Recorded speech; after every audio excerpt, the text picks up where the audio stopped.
Melintasi masa lalu, kamu menjadi anak selir yang lemah dan sering sakit di keluarga Taifu. Posisimu bahkan lebih rendah daripada anjing di rumah, sehingga kamu tidak berani melawan ketika makananmu direbut. Namun, tidak ada yang tahu bahwa semua ini hanyalah penyamaranmu. Dan selama ini kamu diam-diam mengumpulkan kekayaan. Kekayaan yang kamu kumpulkan selama 3 tahun ini sudah cukup untuk menjadikanmu orang terkaya di ibu kota. Kamu hanya menunggu waktu keluar dari rumah Taifu, agar bisa hidup bebas seperti burung di langit. Namun, hal yang tidak kamu duga adalah sebuah dekret kekaisaran tiba-tiba memintamu untuk ikut seleksi menantu putri. Apakah penyamaranmu telah terbongkar? Semua orang yang mendengar dekret itu tampak bingung. Kakak sulungmu, Shen Yun, terlihat sangat marah. Dengan nada sinis, dia memandangmu. Adik kedua benar-benar hebat. Kamu menunduk dan batuk ringan 2 kali, sebelum mengangkat kepala dengan bingung. Kakak, tenanglah, aku belum pernah bertemu kaisar, apalagi memiliki hubungan dengan putri. Dekret ini membuatku tidak tahu harus bagaimana. Setelah 3 tahun berlatih keras, aktingmu sudah sangat sempurna. Tidak ada yang bisa melihat bahwa kamu hanya berpura-pura sakit. Meskipun Shen Yun merasa tidak puas, dia tidak bisa mengatakan bahwa kaisar salah pilih. Dia hanya bisa menahan amarahnya. Ayahmu juga tidak bisa memahami hal ini. Saat ini, kaisar hanya memiliki 1 putri, yang sangat ia sayangi seperti permata. Seleksi menantu kali ini, 9 kandidat pertama sudah ditentukan. Hanya posisi terakhir yang belum ditetapkan. Shen Yun adalah salah satu kandidat favorit. Namun, hasil akhir kali ini sangat mengejutkan. Tiba-tiba muncul kuda hitam. Namun, kamu sendiri juga merasa bingung dengan hasil ini. Kamu tidak habis pikir bagaimana hal ini bisa terjadi. Kenapa justru kamu yang terpilih? Keluarga Shen mulai saling berbisik. Mereka tidak menyangka posisi itu diberikan kepada adik kedua, bukan kakak sulung. Nyonya besar pasti sangat marah. Toh, mungkin hanya sebagai pelengkap saja. Tidak mungkin, kaisar sangat menyayangi putri. Bagaimana mungkin hanya memilih orang sembarangan? Kamu akhirnya memilih kembali ke kamar. Kamu merasa hari-hari tenangmu sudah berakhir. Ada sesuatu yang salah. Bagaimana mungkin ada dekret seperti ini? Setelah 3 tahun melintasi waktu, tiba-tiba kamu menjadi anak keberuntungan. Saat itu, pintu kamar terbuka dengan bunyi krek. Pelayan setiamu, Feng Bao, menyelinap masuk. Selamat, Tuan Muda. Anda menjadi calon menantu putri. Tadi saya lihat, wajah Tuan besar sampai hijau karena marah. Namun, kamu hanya mendengus pelan dan berkata, "Selamat apa? Aku lebih suka jalur rendah hati dan kaya diam-diam." Dan sekarang, seseorang malah menyerotiku. Apakah ada yang sudah mengetahui rahasiaku? Kamu meremas cangkir teh di tanganmu. Di kerajaan Dongyu, status resmi sangat penting. Namun, kamu tidak memiliki jabatan apapun. Di permukaan, kamu hanya membuka klinik di kota Sui. Dengan begitu, kamu menghindari kompetisi dengan Shen Yun. Tetapi, jika dia tahu apa yang kamu lakukan di belakang layar, dia pasti akan menghancurkanmu. Larut malam, kamu tidak bisa tidur. Kamu mengambil pena dan menulis 2 huruf besar di kertas. Pejabat dan pedagang. Pejabat menekan pedagang. Bagaimana cara membalikkan keadaan? Apakah aku harus benar-benar menjadi menantu putri? Tapi calon terakhir hanyalah penghias saja. Dan siapa yang merekomendasikanku kepada kaisar? Apakah orang itu ingin membongkar penyamaranku? Semua ini menjadi semakin membingungkan. Kemudian, kamu membangunkan Feng Bao dan keluar, menuju klinik bersama-sama. Namun, saat tiba di depan pintu klinik, sebuah tangan tiba-tiba menepuk pundakmu. Berani tanya, apakah Anda tabib di klinik ini? Ada pasien dengan kondisi darurat. Tolong lihatkan. Melihat wajahnya yang cemas, kamu hanya tersenyum dingin di dalam hati. Di malam yang tenang seperti ini, bagaimana dia bisa muncul tanpa suara? Dia pasti seorang ahli bela diri. Tampaknya dalang di balik ini sudah tidak sabar lagi. Kamu segera menunjukkan sikap seorang tabib. Menyelamatkan orang itu penting. Di mana pasiennya? Melihat kamu setuju begitu cepat, orang itu terlihat terkejut. Semua alasan yang telah ia siapkan terlupakan. Kamu tertawa kecil di dalam hati. Berani-beraninya dia menguji aktingku. Lalu, kamu meminta Feng Bao mengambil kotak obat, dan mengikuti orang itu naik ke sebuah kereta kuda yang tampak biasa. Namun, begitu masuk, kamu mencium aroma pedas yang tajam. Kerangka kereta ini ternyata terbuat dari kayu huang-huali. Sungguh terlalu mewah. Segera, kamu dibawa masuk ke sebuah kamar kecil. Di sana terlihat seseorang berbaring di atas tempat tidur. Selimut menutupi tubuhnya dengan rapat. Hanya 1 tangan yang terlihat keluar. Silakan tabib memeriksa denyut nadinya. Suara itu terdengar lemah. Tanpa ragu, kamu memegang pergelangan tangannya. Kemudian, dengan sedikit senyum di sudut bibir, kamu berkata, angin dingin masuk ke tubuh. Cara tercepat adalah menggunakan metode KOP. Tolong lepaskan pakaian Anda. Mendengar itu, orang yang membawamu terlihat kaget.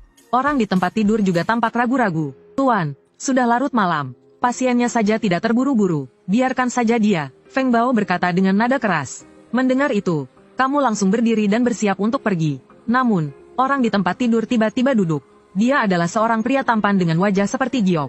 Tabib ini, sejak kecil aku takut pada orang asing. Bisakah Anda membuatkan resep ramuan untuk saya? Suaranya terdengar seperti campuran antara laki-laki dan perempuan. Namun, jawabanmu membuatnya sangat terkejut. Tuan, tolong jangan mempermainkan saya. Kesehatan Anda prima. Tenaga dalam Anda sangat kuat. Pilek biasa tidak mungkin membuat Anda sakit parah. Saya hanyalah tabib biasa. Tidak ada hubungan dengan orang istana. Tolong beritahu saya, kenapa seorang Kasim berpura-pura sakit dan mencari saya? Begitu kalimat itu selesai, Feng Bao langsung merinding. Dia menatap Kasim di tempat tidur dengan tidak percaya. Dia terlalu tampan. Tabib Sen benar-benar luar biasa. Kasim di tempat tidur tetap tenang. Kasim di tempat tidur tetap tenang. Namun nada suaranya lebih dingin dari sebelumnya. Besok, tepat pukul 12 siang. Datanglah ke Yuchun Tower untuk bertemu dengan tuan saya. Ini jelas bukan undangan, melainkan perintah. Jabatan yang lebih tinggi saja bisa menindas orang.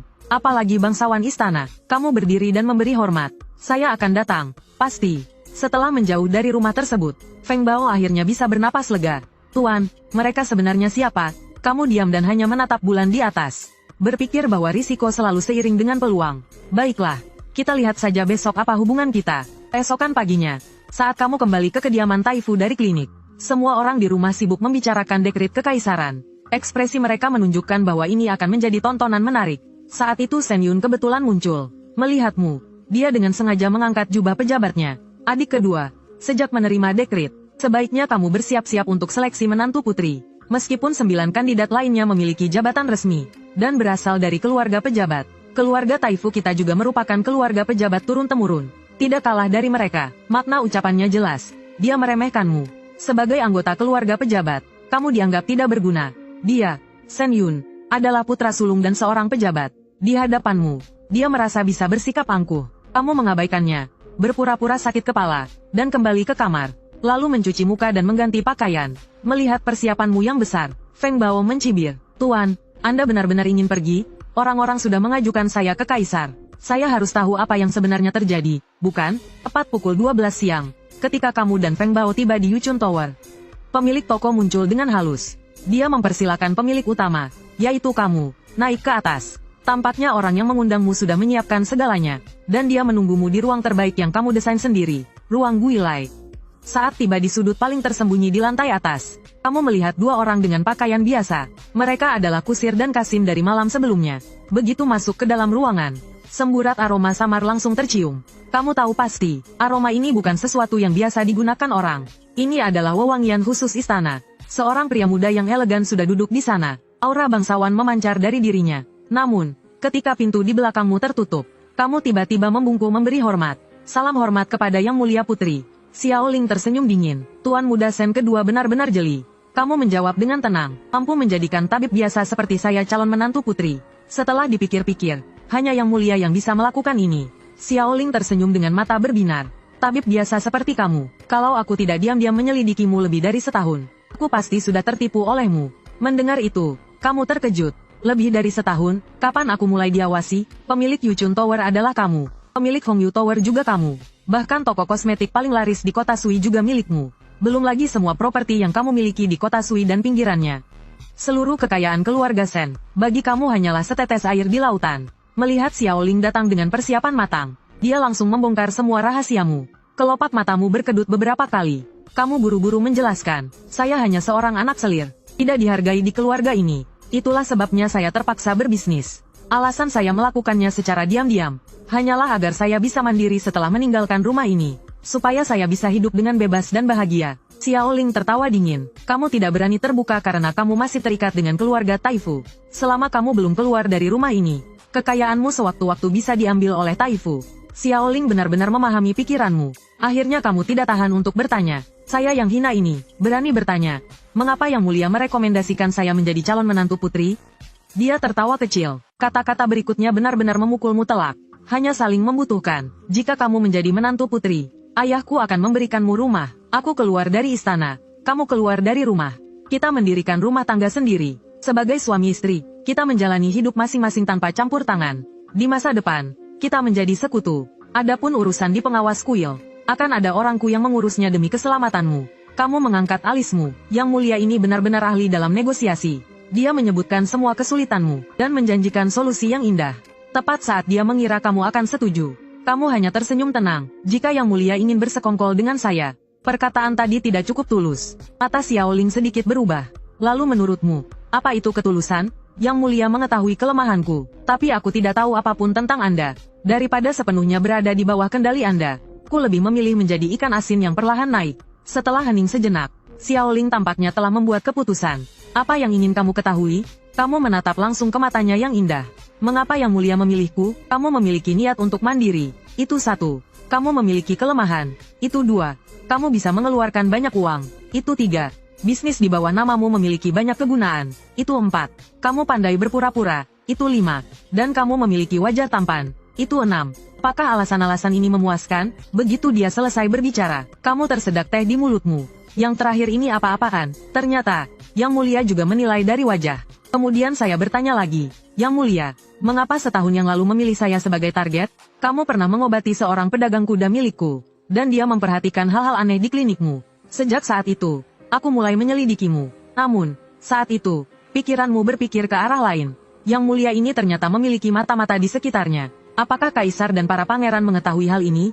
Untuk apa dia memelihara begitu banyak mata-mata? Memikirkannya saja membuat kepalaku sakit. Apa sebenarnya yang Mulia rencanakan? Jika tidak ada kejelasan, bagaimana bisa ada kepercayaan dan kerjasama? Alis Xiaoling bergerak sedikit. Pancake besar yang aku lemparkan barusan ternyata tidak membuatmu terbuai. Dan sekarang kamu mulai curiga padaku. Dia merasa sedikit kesal namun juga sangat tertarik.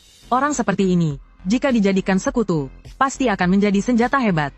Xiaoling tersenyum tipis. Kemudian dia sedikit mendekat dan berbisik di telingamu. Ibu kandungku bukanlah permaisuri saat ini. Dia selalu berusaha mencelakakan aku. Istana ini lebih berbahaya bagiku. Itulah mengapa aku harus keluar dari istana demi keselamatanku. Mendengar itu, otakmu terasa kosong. Ini adalah rahasia keluarga kerajaan. Yang Mulia benar-benar menganggapku sebagai orang kepercayaannya. Namun, kamu tidak bisa memastikan apakah ini benar atau tidak.